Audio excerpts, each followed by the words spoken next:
Hello students. आज का हमारा टॉपिक है समांतर क्रम में संयोजन संधारित्रों का। पिछले लेक्चर में बताया था संधारित्रों का श्रेणी क्रम में संयोजन, जिसको आपको ध्यान भी होगी। हमारा कितना आया था 1/c बराबर 1/c1 प्लस के 1/c2 प्लस के 1/c3। ये कितने संधारित्र थे? 3 लिए थे, और जब हमने n लिए थे डॉट डॉट डॉट क्या होगा 1/n हो गया था, cn हो गया था n के लिए। तो आज है हमारा समांतर क्रम में संयोजन। तो संयोजन हमने बताया था तो दूसरे प्रकार का था समांतर क्रम में। तो इसके लिए हम क्या है 3 संधारित्रों पर विचार करते हैं। एक संधारित्र C1 है, दूसरा क्या है C2 है, और तीसरा क्या है C3। तो समांतर क्रम में संयोजन करते समय क्या ध्यान रखते हैं, सभी संधारित्रों की पहली प्लेटों को एक बिंदु पर जोड़ लेते हैं और दूसरी प्लेटों को क्या है एक अन्य बिंदु पर। तो हम क्या करते हैं 3 संधारित्रों को ले लेते हैं हम तीनों को। ये क्या है C1 है, C2 है, और ये क्या है C3 है। प्रत्येक संधारित्र की पहली प्लेट को एक साथ एक बिंदु पर और दूसरी प्लेटों को इनको भी एक साथ एक दूसरे बिंदु पर जोड़ लेते हैं। इस बिंदु को क्या कहते हैं हम A, और इस बिंदु को कहते हैं हम B। तो क्या करें हमने 3 संधारित्र लिए, प्रत्येक संधारित्र की पहली प्लेट को एक बिंदु पर और दूसरी प्लेट को दूसरे बिंदु पर अलग बिंदु पर जोड़कर बिंदु ए का संपर्क बैटरी के धन सिरे से और बिंदु बी का क्या कर देते हैं हम बैटरी के ऋण सिरे से। एक बैटरी लेते हैं कितने वोल्ट की V वोल्ट की ले लेते हैं, कर दिया। जब इसे हम बिंदु ए को जो क्या देते हैं प्लस क्यू आवेश देते हैं, कितना देते हैं प्लस क्यू आवेश। तो हमारे पास में क्या है हर एक संधारित्र के रास्ते कितने अलग अलग थे, जबकि श्रेणी में क्या था हमारे पास में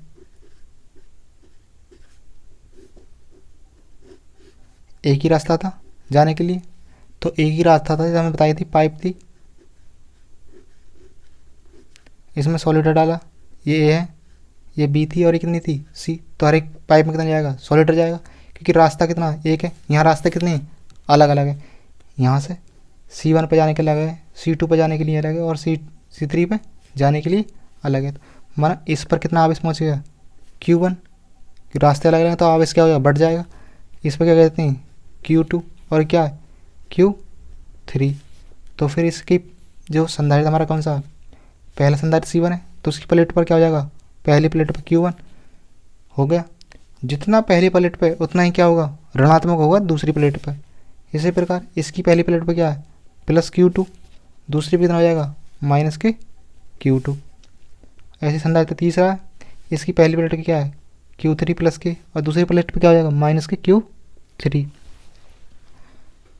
यहाँ पर क्या है आवेश का मान क्या है अलग अलग है। हमने आपको पहले वीडियो में बताया था लेक्चर में, अगर नहीं पता हो तो आपको पहले श्रेणी क्रम वाला संयोजन को पढ़ें फिर इसको देखें। तो हमने बताया था यदि Q का मान क्या है समान है तो V क्या होगा अलग अलग, विभवांतर है अलग अलग होगा V। और Q क्या है अगर Q आवेश क्या है अलग अलग है तो V क्या होगा समान होगा। तो Q प्रत्येक संधारित्र पर क्या आवेश क्या अलग अलग है, तो विभव क्या होगा प्रत्येक पर, प्रत्येक की प्लेटों के बीच विभवांतर क्या होगा V ही होगा, क्योंकि टोटल V है तो V होगा।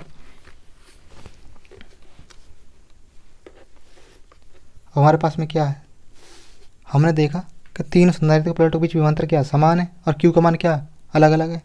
हमने आपको पहले बताया था पिछली वीडियो में जिसकी वैल्यू अलग अलग होती है उसको ही हम कैलकुलेट करेंगे। पिछले में क्या था Q समान था V अलग अलग था, तो हमने V1 V2 और V3 की वैल्यू निकाली थी V1 V2 की। यहाँ क्या V तो समान है सब में, तो यहाँ क्या Q की अलग अलग वैल्यू है, यहाँ Q1 है Q2 और Q3 है। तो किसकी वैल्यू निकालेंगे Q1 Q2 और Q3। तो निकालते हैं पहले संधारित्र पर आवेश, कितना आवेश है हमारे पास में Q1 है। Q बराबर होता क्या क्या फार्मूला संधारित्र की धारिता का, संधारित्र की धारिता का फार्मूला होता है C बराबर Q अपॉन V। हमारे पास में क्या निकालना है, Q निकालना है, तो इससे गुणा हो जाएगी V की C में, तो VC बराबर Q, या Q बराबर क्या होगा VC, तो B बराबर क्या होगा V और C। Q1 है तो V क्या आएगा, सम में विभव का मान कितना है V है, सम में विभवांतर क्या प्लेटों के बीच V है, तो V तो पहले में विभवांतर कितना होगा V होगा, और पहले ही धारिता कितनी है C1 है, तो ये किसका आएगा Q1 का मान आ गया। अब क्या निकालना है, दूसरे संधारित्र पर आवेश कितना हो जाएगा Q2 बराबर कितना आवेश है ये फार्मूला Q बराबर क्या है VC है, आवेश V2 है, Q2 आवेश है, विभवांतर VI और धारिता कितनी है C2 है, तथा तीसरे संधारित्र पर आवेश कितना आवेश है Q3 है, Q3 बराबर क्या होगा V, विभवांतर कितना हमारे पास में पहले तीसरी संधारित्र प्लेटों के बीच VI, धारिता कितनी है C3 है। हमने क्या करा, हमने Q1 का Q2 और Q3 तीनों की वैल्यू निकाल ली।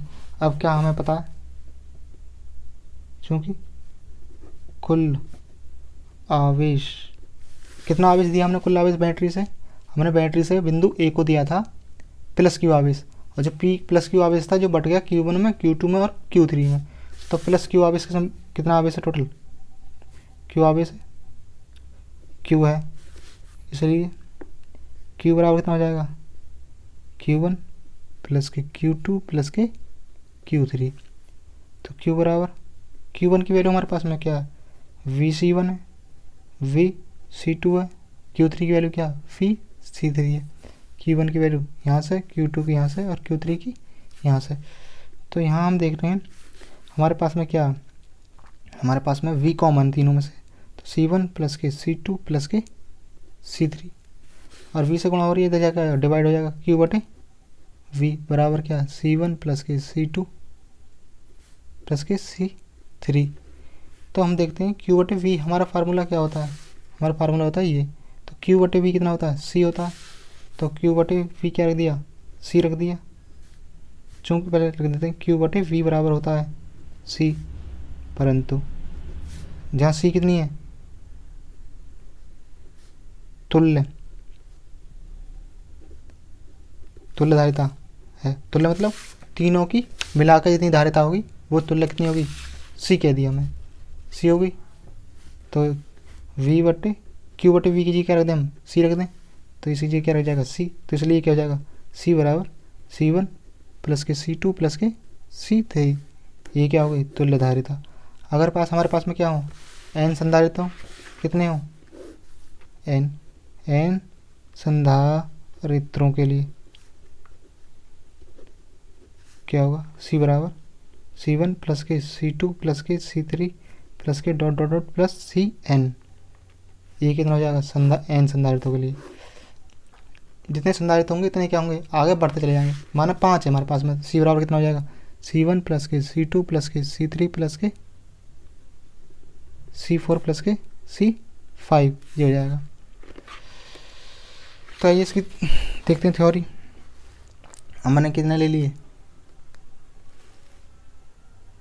हमने ले लिए 3 संधारित्र C1 C2 C3, प्रत्येक संधारित्र की पहली प्लेट को बिंदु A से और दूसरी प्लेट को बिंदु B से जोड़ दिया, बिंदु A को बैटरी धन सिरे से, बिंदु B को बैटरी के ऋण सिरे से जोड़ दिया, बिंदु A को कितना आवेश दे दिया प्लस Q आवेश दे दिया, पहले पे Q1 हो गया, दूसरे पे Q2 चला गया, तीसरे पे क्या Q3 चला गया, जिसके कारण पहली प्लेट पर कितना आ गया, पहली प्लेट पर आ गया Q1, इतना ही क्या है माइनस Q1 दूसरी प्लेट हो जाएगा, दूसरे का हमने Q2 दिया था तो उसी प्लेट पर प्लस Q2 आ जाएगा, और माइनस के कितना आ जाएगा दूसरी प्लेट पर माइनस Q2।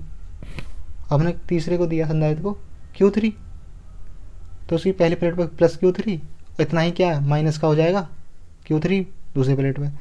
देखते हैं हम तीनों पे क्या आवेश Q1 Q2 Q3 अलग अलग है, बराबर नहीं है, अलग अलग है। जब अलग अलग है तो विभवांतर क्या होगा, तीनों का क्या होगा समान होगा। और बैटरी भी कितने विभवांतर की ली थी हमने V, तो देखते हैं इसकी थ्योरी।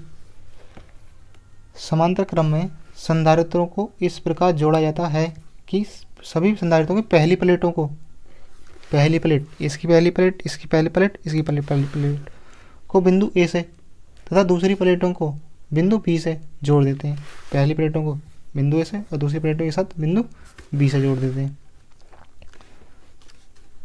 बिंदु ए को क्या बैटरी के धन सिरे से जोड़ा हमने, धन सिरे से, तथा बिंदु बी को बैटरी के ऋण सिरे से जोड़ देते हैं। जोड़ दिया हमने, ए को धन सिरे से और बी को ऋण सिरे से। आगे देखते हैं। माना तीनों संधारित्र जिनकी धारिता कितनी है, क्रम C1 C2 C3 है, 20 वोल्ट की बैटरी के साथ समांतर क्रम में जुड़े हैं। किस क्रम में जुड़े हैं, समांतर। ये क्रम कौन सा है, यही तो समांतर क्रम है। पहली प्लेटों के साथ है, दूसरी प्लेटों को एक साथ, श्रेणी क्रम में समांतर क्रम में जुड़े हैं। बिंदु ए को क्या कहा, बैटरी से हमने बैटरी की सहायता से क्या प्लस क्यू आवेश देते हैं। संधारित्र की पहली प्लेटों पर क्या है, Q1 plus Q2 plus Q3 आवेश बढ़ जाता है। हम जब हमने बिंदु ए को प्लस क्यू आवेश दिया तो संधारित्रों की पहली प्लेटों पर क्या होगा, प्लस Q1 प्लस Q2 और प्लस Q3 आवेश बढ़ गया। जब बढ़ गया तो इन पे क्या होगा, इतना ही आवेश क्या ऋणात्मक उत्पन्न हो जाता है। देखते हैं आगे, बढ़ जाता है, जिसके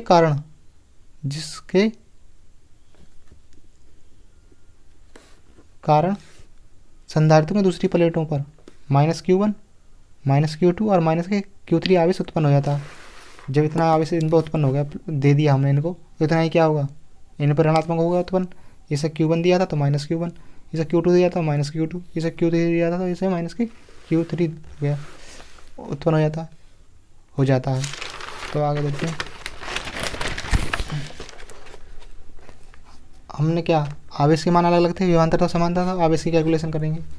तब पहले संधारित्र C1 पर आवेश Q1 बराबर क्या है, CV1 था, हमें निकाला था कुछ समय पहले। दूसरा संधारित्र C2 पर आवेश क्या है, Q2 बराबर क्या है, VC2। तीसरा संधारित्र पर आवेश C3 संधारित्र जो उस पर आवेश क्या है, Q3 बराबर VC3। कुल आवेश कितना था हमारा, Q था, तो इसलिए Q बराबर कितना हो गया, Q1 plus Q2 plus Q3। Q बराबर Q1 की वैल्यू यहाँ से, Q2 की यहाँ से और Q3 की यहाँ से इसमें रख दी, तो Q बराबर क्या हो, VC1 plus VC2 plus VC3। यहाँ से V हमें कॉमन दिखाई दे रहा है, हमने कॉमन ले लिया। Q बराबर क्या, VC1 plus C2 plus C3। V से क्या डिवाइड कर देंगे यहाँ, तो Q बटे V बराबर क्या, C1 plus C2 plus C3, परंतु Q बटे V बराबर क्या, C, क्यों फार्मूला हमारे पास में संधारित्र धारिता फार्मूला Q बटे V होता है। तो Q बटे V की क्या रख देंगे, C रख देंगे, तो यहाँ रख दिया C, तो ये हो जाएगा C बराबर C1 plus C2 plus C3। जहाँ C क्या हमें तुल्य धारिता, मतलब जितने भी हमारे संधारित्र जुड़े हैं उनकी कुल धारिता कितनी है, C है। अगर हमारे पास क्या है, N संधारित्र, कितने N है, तो कितना हो जाएगा 1/C1 plus C2 plus C3 बराबर के प्लस डॉट डॉट CN। मतलब जितने संधारित्र होंगे उनकी धारिताओं का योगफल क्या किसके बराबर होगा, C के बराबर होगा। समांतर प्लेट संधारित्र से जुड़े हुए कुछ इम्पोर्टेंट बिंदु भी हैं, उनको भी देख लेते हैं। उनसे काफ़ी एग्जाम में कुछ सवाल पूछ लिए जाते हैं कभी कभी। पहला बिंदु है, जब संधारित्र समांतर क्रम में जोड़े हैं तो प्रत्येक संधारित्र की प्लेटों के बीच क्या विभवांतर का मान क्या होता है, समान होता है, तथा प्रत्येक संधारित्र पर आवेश का मान क्या होता है, अलग अलग होता है। अब हमने जब अभी थोड़े पहले जोड़े थे तो प्रत्येक संधारित्र की प्लेटों के बीच विभवांतर कितना था, V था, और आवेश क्या था, आवेश एक पर Q1 था, दूसरे पे क्या था, Q2 था, और तीसरे पे क्या था, Q3। मतलब आवेश तो अलग अलग थे, विभवांतर क्या था, समान था। वही ये लिखा हुआ है। जब समांतर क्रम में जोड़ते हैं संधारित्रों को तो प्रत्येक संधारित्र की प्लेटों के बीच विभवांतर क्या होता है, V का मान समान होता है, तथा प्रत्येक संधारित्र पर आवेश का मान क्या होता है, अलग अलग होता है। अगला देखते हैं नंबर 2, समांतर क्रम में जोड़े संधारित्रों की तुल्य धारिता जोड़े संधारित्रों की धारिताओं का योगफल के बराबर होती है। मतलब कितना आता है हमारा, आया था C बराबर C1 प्लस के C2 प्लस के C3।